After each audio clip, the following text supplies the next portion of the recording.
తర్వాత ముఖ్యంగా ఇక్కడ కమాండ్ కంట్రోల్ ఏర్పాటు చేయాలనేది అప్పుడు స్టార్టింగ్ వచ్చినప్పుడు ఆ తర్వాత మున్సిపల్ కమిషనర్ గారు దీంట్లో 50% కాంట్రిబ్యూషన్ చేయడం జరిగింది. అలాగే ఏదైతే అరటికి సంబంధించిన వ్యాపారస్తులను కూడా అడిగితే వాళ్ళు కూడా స్వచ్ఛందంగా తర్వాత మా కాంట్రిబ్యూషన్ ఇంత అని చెప్పడం జరిగింది.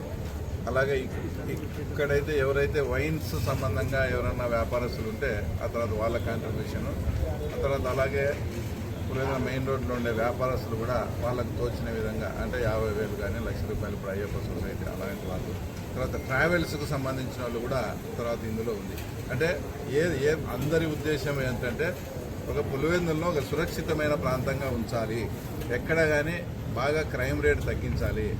ఇవన్నీ తగ్గించాలంటే అందరికీ ఈ కమాండ్ కంట్రోల్ పాయింట్స్ ఎక్కడ చూసినా సీసీ కెమెరాలు ఉంటాయనే భయము, తర్వాత నేరం జరిగిన తర్వాత దాని డిటెక్షన్ కూడా ఈజీగా ఉంటుందనే ఉద్దేశంతో స్వచ్ఛందంగా దీనికంతా కూడా విరాళాలు ఇచ్చిన వాళ్ళందరికీ మనస్ఫూర్తిగా అందరికీ కూడా థ్యాంక్స్ చెప్తూ, ముఖ్యంగా 2 ఉదాహరణలు. మన లోపట్నూతల్లో ఒక క్రైమ్ జరిగింది.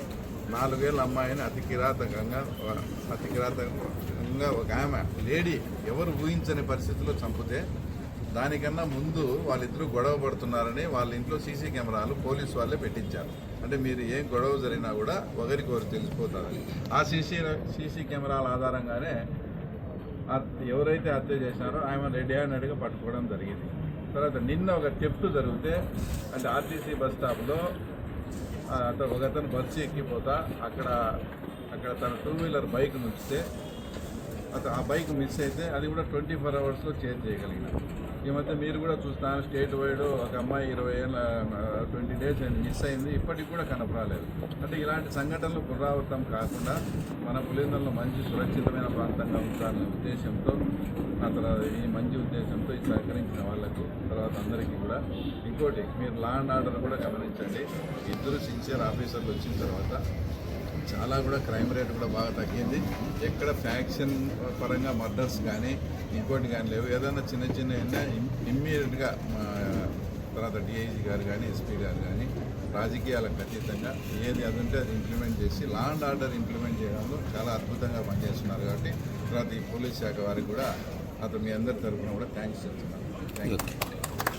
ఏర్పాటు చేశారు, కేవలం మెయింటెనెన్స్ లేకనే అవి మూలన పడినా ఇప్పుడు దానికి ఏమన్నా చర్యలు తీసుకుంటున్నారు. ఇప్పుడు 32 లక్షలతో ఇంత ఖర్చు పెట్టి తర్వాత 2 కానిస్టేబుల్లకు కూడా బాగా ట్రైనింగ్ ఇచ్చి చాలా సిస్టమేటిక్గా జరుగుతా ఊరికే కాదు అక్కడ మానిటరింగ్ చేస్తా. ఏదన్నా బస్ స్టాప్లో ఎవడన్నా ఆకతాయి కానీ అమ్మాయిలు ఇబ్బంది పెడతా అంటే అమ్మాయి మన కంప్లైంట్ చేయకముందే కూడా మా పోలీసులు అక్కడికి వెళ్ళి ఆ తర్వాత వాళ్ళ మీద యాక్షన్ తీసుకునే పరిస్థితి ఉంది ఇక్కడ.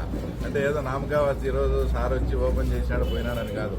2 మెంబర్స్ కంటిన్యూస్గా మానిటరింగ్ చేస్తూ ఎక్కడెక్కడ ఏమేమైనా జరుగుతున్నాయో మాకు అంటే పోలీసు వాళ్ళకి డౌట్ వచ్చిన ప్రదేశాలకు వెళ్ళి కంప్లైంట్ రాకముందే కూడా తక్షణంగా యాక్షన్ తీసుకునే విధంగా ఉంది.